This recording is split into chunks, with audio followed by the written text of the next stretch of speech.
If you ever feel like life's happening too fast and you've got no time to cry, you're in the right place. Hello, and welcome back to another episode of No Time to Cry.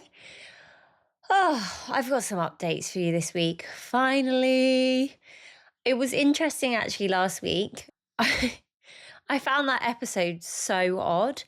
I think I came into it, as always, I planned the episodes out and I know what I'm going to do. And it just took a slightly different turn, a slightly more emotional one.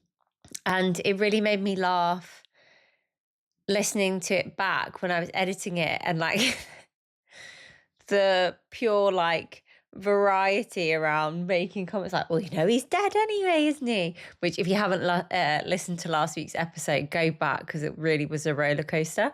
And then literally 2 minutes later, I was in tears. So I hope you guys all enjoyed that episode as much as you could. And I do think it was beneficial for me to talk about that in terms of I'm a very resilient person, but actually sometimes, especially with grief, it just kind of catches you off guard. And that's when it doesn't matter how long someone's been passed away, it can just sideswipe you. So you saw it in actual real life action. And I try not to take much out of these episodes, really, when I'm editing them. I pretty much just take out all the ums and ahs, even though I try not to do them. And if I've repeated myself a couple of times, other than that, I try to keep it as honest as the recording kind of goes. And you see every kind of inch of that. So I hope you like it. Make sure that you're giving us a follow, give us a like, subscribe. And yeah, so what's the plan for this week's episode? So what have you got to look forward to? So I'm going to give you a bit of an update on work. We're going to talk a little bit around that and just kind of probably maybe a bit more about my career and stuff, because I think it's interesting for me to be able to update you on how I manage that and what that looks like for me. And then before I do that, I wanted to say when this comes out, I will literally say it'll come out on Thursday. And then 2 days later, I will be on my first Hen Do, like my teaser Hen Do or my soft launch Hen Do. I've got a Hen Do in London with my family. So like my mum, my nan, my auntie. And then I've got a big Hen Do with all of my friends and some of my family. Actually, my auntie is coming to that. But that's like the big do, like over a couple of days. But I feel like it was really nice to kind of book in like a family orientated one, because I think my mum, I'm sure she's listening, would have loved to have come to the main Hen Do, but I just know what it's like with all of my friends. They're all like me. They're all a bit wacky, all a bit crazy. And we are basically, we've got I don't know huge amounts of what's going on in the daytime, but I obviously helped pick the house that we're staying at. So the house is like this massive house in the Lake District. And I'm not, you may believe this, I don't know. I'm not a huge people person in terms of going out. So I don't like to be around strangers too much if I can help it. So the idea of having like 20 of your friends or like 15 of your friends and then going out and trying to go to like bars and clubs and stuff like that, it's just not me. So that's like a massive house party. And I just felt like for my mum and the likes of my nan and stuff like that, that would be quite intense in terms of being in like a big group of all my friends for days on end. So yeah, I'm looking forward to having like a nice, I suppose it's like a nice like soft launch into it. We're going to like a bottomless brunch in London. I'm super excited for that. And it's nice. I feel like obviously I'll give you a bit more of like an update with the career stuff, but there's a little bit of celebrating to do. So it's like a double whammy.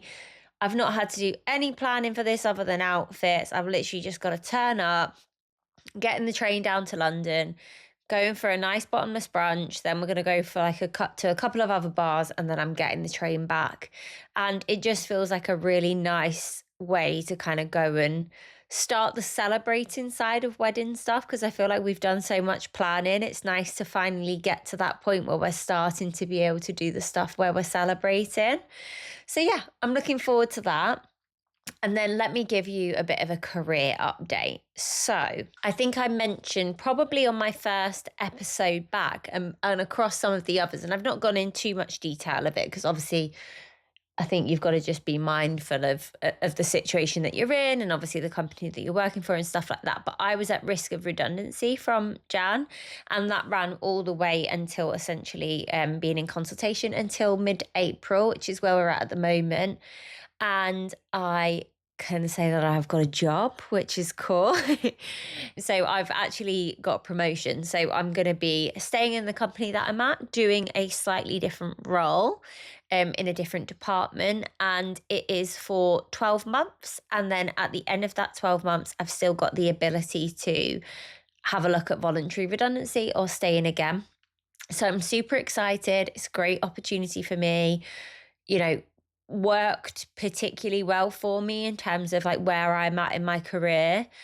And yeah, I'm super happy about it, excited. It's nice to have something else as like a bit of a weight off your shoulders as well. Because I know I mentioned on last week's episode, I've been trying not to think about the work stuff too much because at the last week, at that point, I had kind of done everything that I needed to do and it was out of my hands. It was just like the time pressures that were stressing me out a little bit because obviously, you know, so to speak, I should be in the next week, I should be kind of leaving the business. So it's nice to know that that isn't going to be the case and that I've got a job for a little while longer. But I want to talk about that in a bit more detail because actually, for me, this was a really interesting period of time where I never really viewed being at risk of redundancy as a bad thing because it gave me a really great opportunity to review what I wanted and making sure that I was picking a role and a next job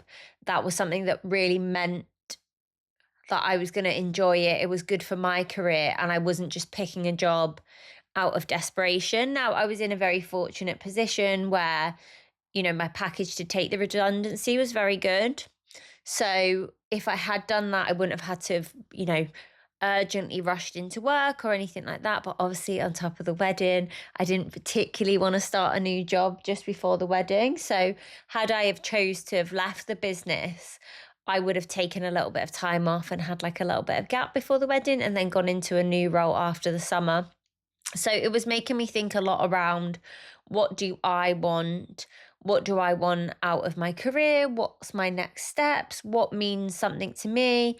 And actually, it kind of, what should have been a stressful situation became like a pivot point for me in terms of being able to weigh that up. And I was fortunate enough to be offered, you know, 4 other opportunities on top of the one that I had that I've taken. And I turned those down when I didn't really know what I was staying or going for another job for. And that wasn't because they were bad roles, they just weren't the right roles for me. And I think it was almost empowering for me to be able to have a look and say, do you know what? I don't want to say yes to a role that I don't really think I'm going to enjoy or want to do because I felt at that point that it was more of a risk for me to do that because obviously if I had left, I would have been leaving with quite a big, you know, quite a decent package for redundancy versus if I had stayed and then 6 months or a year later, I hadn't been enjoying that job and I'd just taken it because I was desperate to stay in employment at the time, then I would have had to have left of my own accord. I wouldn't have been able to get any redundancy money and then I would have just left and had to look for another job. So for me, I was kind of going, well, if I'm going to stay, I want to stay for something that's worthwhile. It's something that I really want to do. It's good for my career. It's good for my trajectory. It's going to change the direction of my career. And that's what I want to stay for. I suppose the benefit for me in this kind of 12-month, I suppose, get out of the situation that I want as well. And I think that's really important when you're talking about career is that as much as you're working for a business in a lot of cases, not working for yourself, it still has to be beneficial to you beyond just your salary. And that was something that I spoke about a lot during like negotiation and being able to keep some of that power and control and that ability to say at the end of this 12-month period, do I want to stay or do I want to go? and take that redundancy money at that point, that was very important for me if I was going to stay at this point in time. So yeah, it's been a bit of a roller coaster.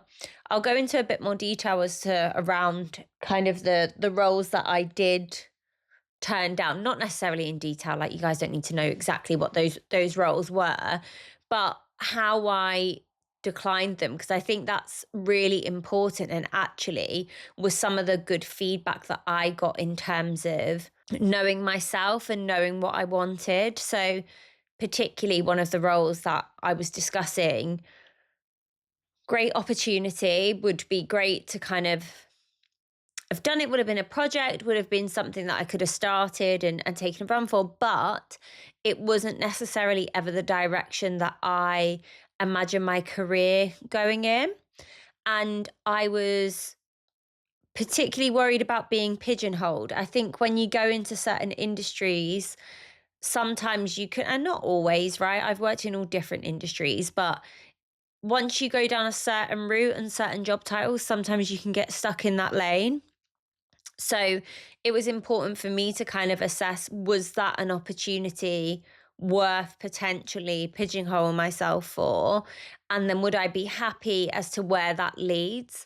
And it just wasn't right for me. So I was very particular, and I spoke about this about in the boundaries episode, about like how you communicate stuff. Now some people would say you should just be able to say no and that should be enough. I really don't believe in that. I'm a real big advocate for communication.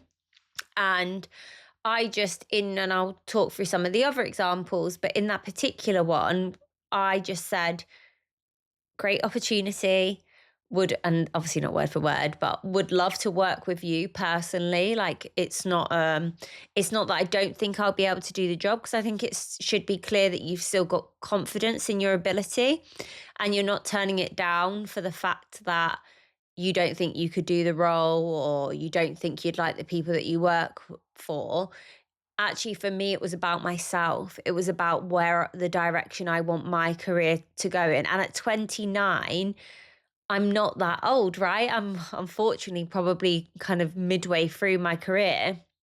So this is a bit of a pivot point for me in terms of the direction that I want to go. And I know I'd spoke about on here before weighing up what's important to me, and my work life being able to give me everything I need and the power that I need to do stuff in my home life. Whereas previously I've been very, very work driven and been less bothered about the kind of home life dynamic. That isn't the case for me anymore.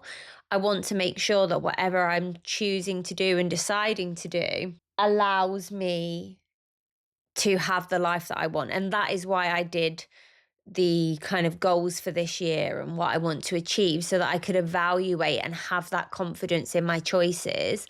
So although these opportunities were great opportunities, they weren't necessarily ticking all of the right boxes. Now, could I go, well, Shannon, you don't really have a job right now, or you're not going to have a job.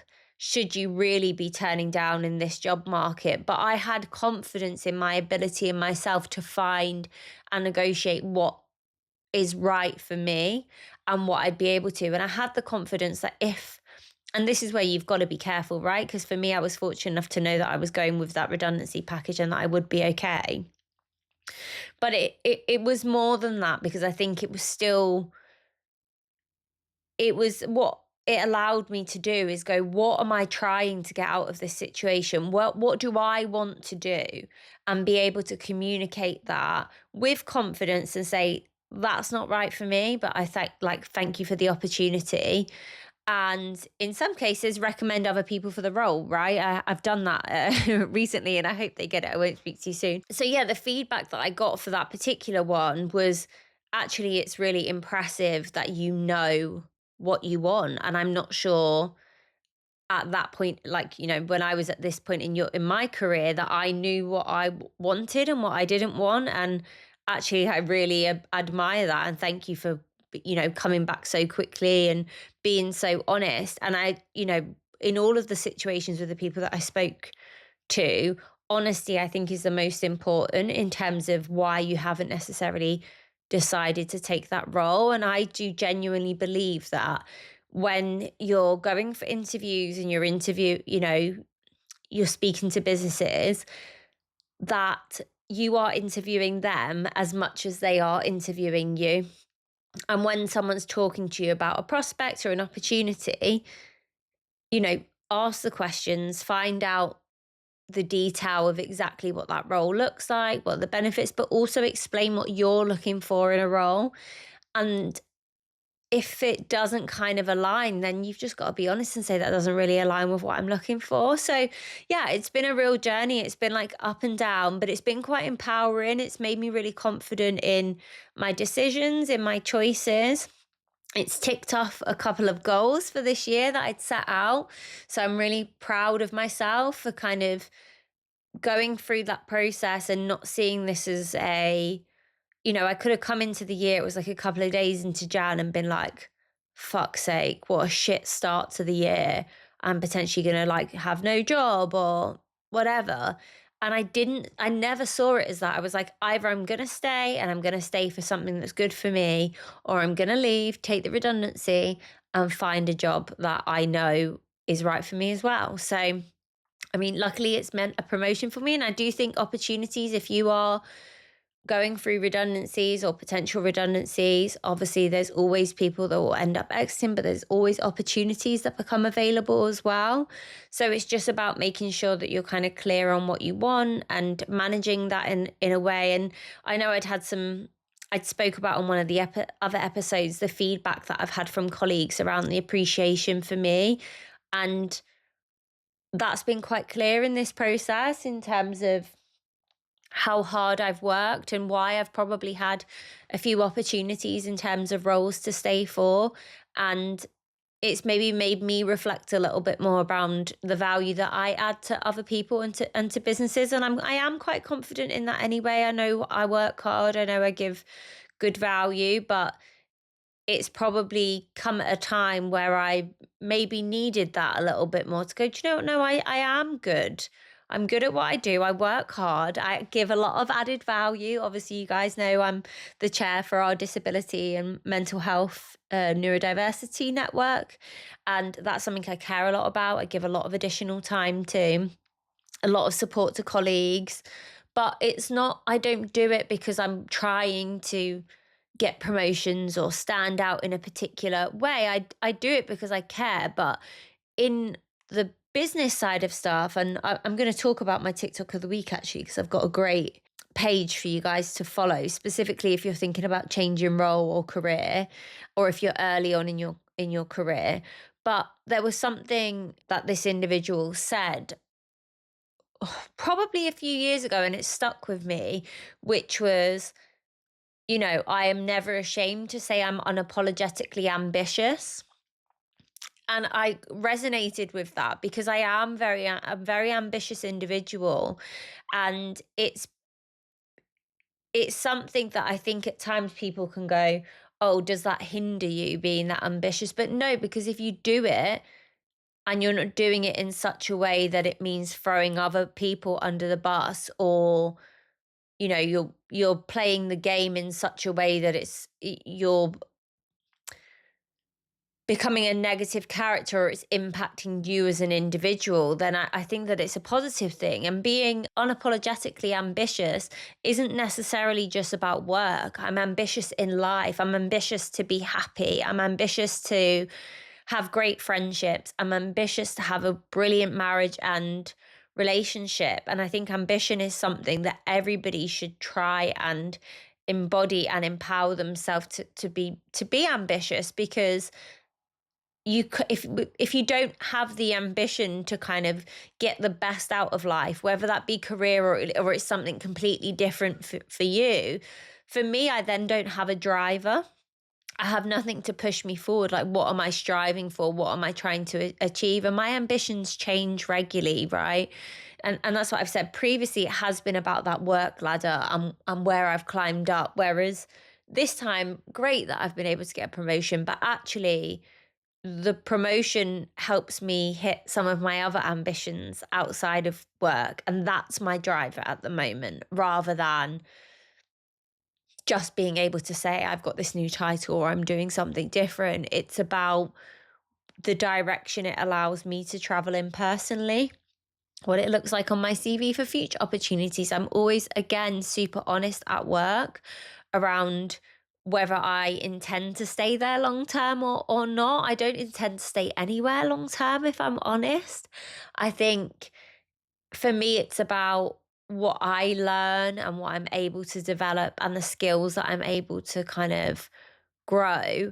And it's great because I'm moving department, it's new challenge and stuff like that. But I do feel like going into different industries and going into different businesses and doing different roles and different things like that, it has made me a more well-rounded individual, not just in terms of work and what I know, but actually just meeting different people, going into different environments, understanding how other people work and what motivates people. So businesses are so different. I've worked in this is 5 businesses, and like as actual like proper jobs, like full-time jobs, not before school, before I left school. And they have all been so different. The people that have worked at them have been different. The culture's been different. The roles, everything has been so diverse.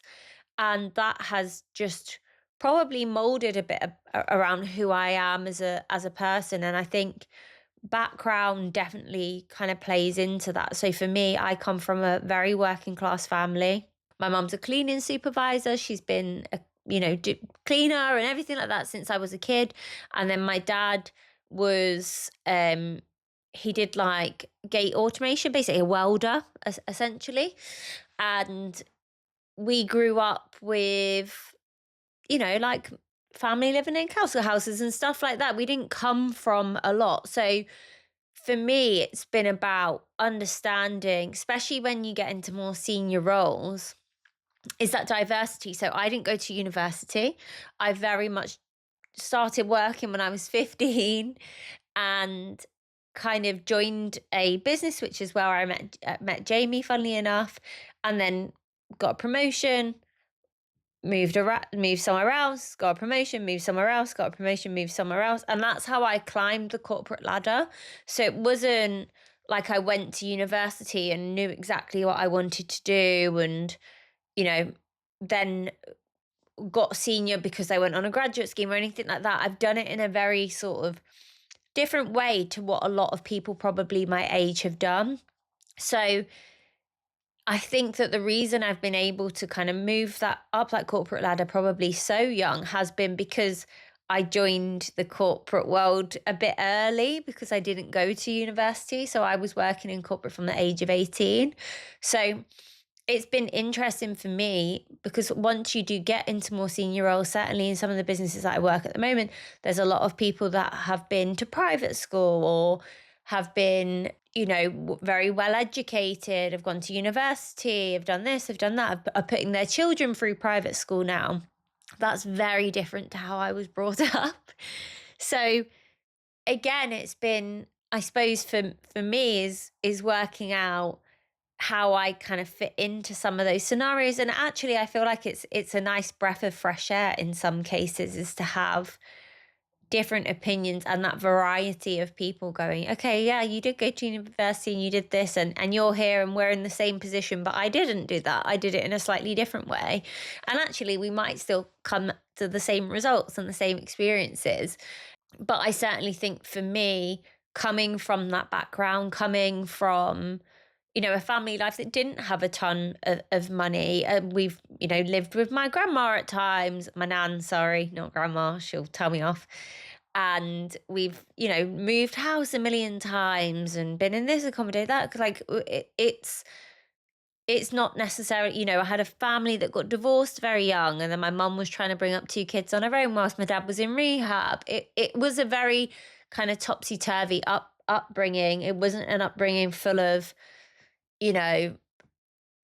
loads of money and have whatever you want. Don't get me wrong, our parents certainly didn't deprive us of anything. I think my mum in particular worked particularly hard to be able to give me and my sister what we kind of needed and wanted for school, but probably at a cost to herself sometimes and other situations. So I don't know. It's just interesting, I suppose, and reflective for me that I think that ambition probably comes from a place of wanting like bigger and better things.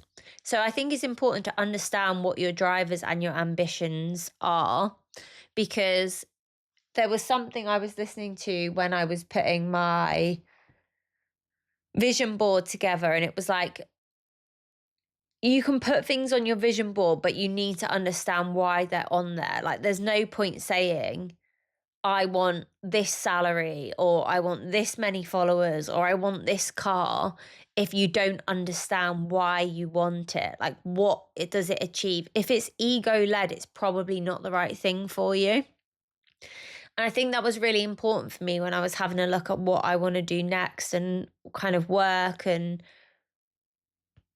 what the direction I want to go in. It wasn't about, well, what role is going to give me the most money, or what role is going to give me the most visibility within the business, or what role externally is going to do. It was much more kind of more, I'd say even more straightforward than that. It was like, what role is going to allow me to spend more time with my family and not have as much stress or as much whatever? What role is going to allow me to travel X amount? What role is going to let me learn new skills and build something else?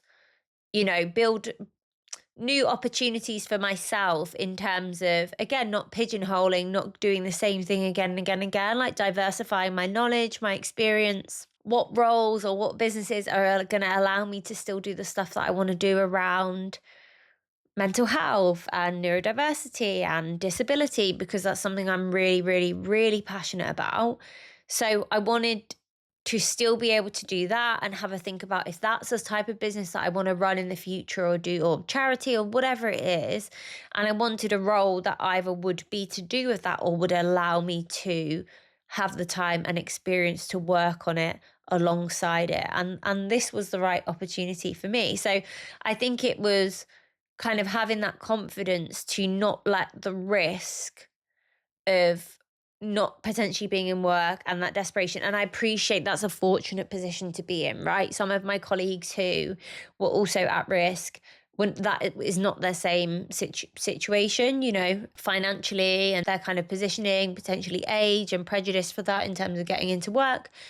But I can only really speak for myself and what I kind of did in that situation and the outlook that I had, and being fortunate enough to be in a relationship where you've got two incomes, some stability there. And I do say that's fortunate, because I know that that isn't everyone's situation. As I've said, I've come from a very different background.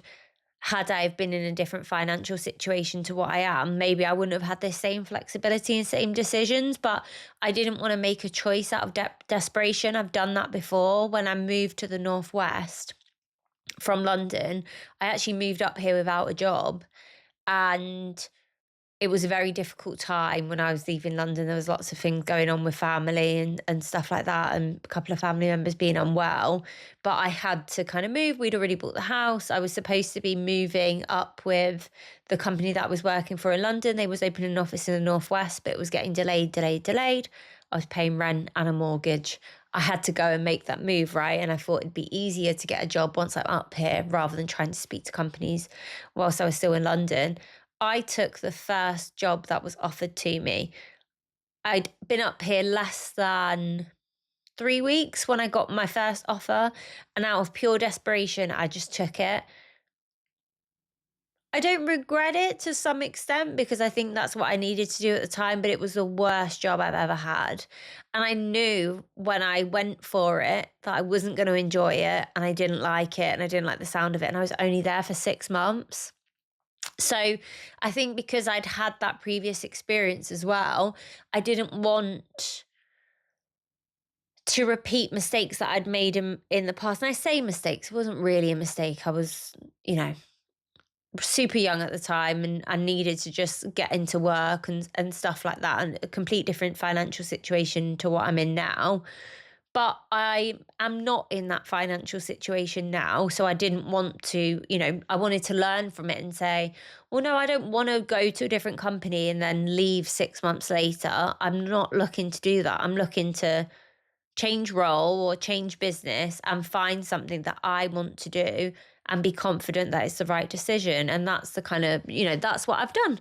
So it's been scary. I'll be honest. It has been a little bit scary. It's been a little bit, it it took some real conversations with Jamie in terms of going, I've turned down another job. I'm going to be fine, aren't I? I'm going to be fine. We're going to be fine. We're good. We're good. And I mean, he is, Jamie's great. He's like, we'll be fine. Stop worrying about it. Just concentrate on what's important to you. You're good at your job. Clearly, people value you. Clearly, people understand the value you bring to the business. Keep communicating what you want and the right things will come to you. And he was right. And that's exactly what's happened. So it's been a win-win for me. Could have been a different situation, but to be honest, I would have taken a win out of any of that situation. I don't think I could have lost, because I think if you're leaving and, for instance, if I'd been at the business for less than 2 years and I wasn't going to get any form of redundancy package, then potentially that's a little bit of a different situation. But because I've been there a lot longer than that, it gave me that flexibility and comfortability that, no, I know I'm good value. I know that I'm good value to a different business, even though it's a difficult job market at the moment. Actually, no, I'm still comfortable that I've got enough contacts. I've worked very hard over the last few years. I know a lot of people in recruitment. I know a lot of different businesses that I can reach out to. If I need to, I'll be okay. And also, I've got no shame, right? If I needed to, I would have money for, let's say, 9 months of salary, etc. If I needed to get a part-time job during that time, I would have done it. I just don't really, I suppose for me, I'm not ever worried about kind of having to do things to get me to where I want to be. Like if I need to take a slight sidestep or do something that I wouldn't really want to do, but I can see the bigger picture and the end goal, then that's kind of all that matters. So yeah, there was a couple of different opportunities, a couple of different things that I was thinking about and going for. It's been a really kind of weird start to the year, but very reflective. I think you've probably felt that in the episodes. I've been super reflective in the last 4 months. And I think that a lot of that has come down to the fact because of what's going on in my career. And it's made me think a lot more deeply about what I care and love. So I hope you guys can celebrate with me and say, I'm going to have a couple of extra drinks this weekend at my mini Hen Do, just to kind of give myself a little bit of pat on the back, because it has been a hard few months. But like I said, I've just tried to keep faith during that time that what is meant for me will come. And lucky enough, it has. So positive news. I'm glad that that's kind of, I can put that aside now. Gives me again a little bit more time to concentrate on the wedding, one less thing to kind of worry about. And then, I mean, I think Jamie was quite looking forward to the idea of me having a couple of months off. One, because I would have been able to do all the wedding planning. And two, because he's so busy with his work and obviously he's self-employed, that I could have come out and helped him. So I helped him at the weekend doing like resanding patios and stuff, which I'm always happy to help him anyway. But I think he's so busy, he would have almost done with the extra pair of hands. He was like, no, make sure this decision's right for you. AKA, don't worry, you can come and work with me for a bit. But no, he's super proud of me. And he's a great partner anyway, but he is brilliant at kind of giving me those positive affirmations, especially if I'm doubting myself ever so slightly. And yeah, he's been great. As always, I've only ever got things to praise about him. He's a good fella. So let me talk about the TikTok of the week. So actually, it's not an individual TikTok. It is a page, as I've said. And I actually used to work with this individual for a very, very short period of time at my last workplace. As I was joining, they were kind of leaving, right? I think they were there for 2 months and left. But I've followed them on LinkedIn. I actually really admired them when I worked with them, even though I was there for a couple of months. And her name is Isabel, and she's brilliant, and she has a really, really powerful kind of career journey in terms of how she's taken herself from one place. She actually works for the Overlap now. I don't know if you guys listen to that podcast, if you're into football. but she does a lot of public speaking. She does a lot of career advice, but she has got a TikTok page called The Corporate Agony Aunt. And she makes loads of little videos about advice in the workplace, how to negotiate your contracts, how to get feedback, how to get the role that you want, good interview advice, just genuine, good, honest career advice where there's no no hidden agenda, no shit, like no, oh, do this and you'll blah, blah. She's so honest. She talks a lot about kind of diversity in the workplace as well. And like I say, there's been a couple of things that she said over the last few years when I've been following her, because I've got her on LinkedIn as well. She's brilliant on LinkedIn. And they've stuck with me in terms of the language that she's used. And I'm big on language and how you phrase things. And she's just brilliant. So I think if you are if you're in work or you've got a career, then follow her anyway, because she's great. But also if you're thinking about moving job, or you're thinking about, am I in the right workplace? Where do I want to be? What do I want to do? She's so good. She's got so much good advice. Obviously, I'll put a picture of her TikTok up now, but give her a follow because she's really good. And I don't actually talk to her very often. I like her stuff, and I'm on LinkedIn, but she's just good. And if you ever get a chance to watch some of her kind of panels, like she goes on a lot of panels for different businesses and for like working women's groups and all those kind of things, the way that she talks, the way that she empowers, particularly women in business, but just in general, she talks about women in business and how to deal with certain characters. Obviously, we've all come across difficult characters in the workplace, people that say things that they shouldn't really say, or in tones that they shouldn't say, or can be quite, unfortunately, I've come across that a lot since I've been in work since I was 18. A lot of examples of people, specifically when I worked in the automotive industry, that didn't take very kindly to me being a woman in that workplace, trying to overcome that and find the right language and how to deal with those scenarios. I didn't actually know Izzy at that time, but it resonated with me because she's got a very similar outlook as to how she deals with work, and is also very direct, as am I, is unapologetic about being quite forward and direct, same as I am. And I definitely like that at work. Great communicator, talks about the importance of how you come across, how you elevate yourself, but also is very honest about the fact that as much as we all hate it, most workplaces, like, it is a game and you've got to understand how to play it to be able to succeed.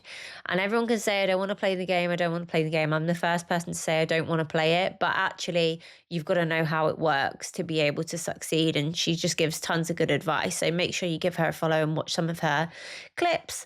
So yeah, I hope that has been insightful. It's a slightly different topic, but we said, right, I'm always going to talk about stuff that impact me at this time. Part of being an adult is working, unfortunately, for most of us.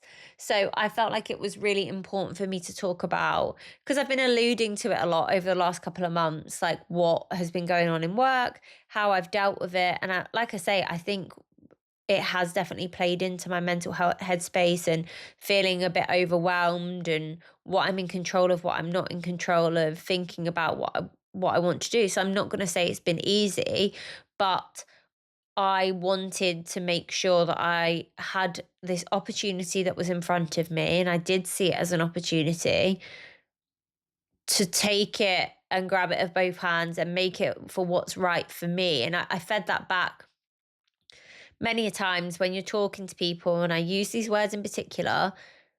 That's great. They sound like really great opportunities, but you've spoke about what the benefit of me doing that role is. What is the benefit to me? So I can hear the benefits of me working for you because of my skill set. Like, what's the benefit of the role to me?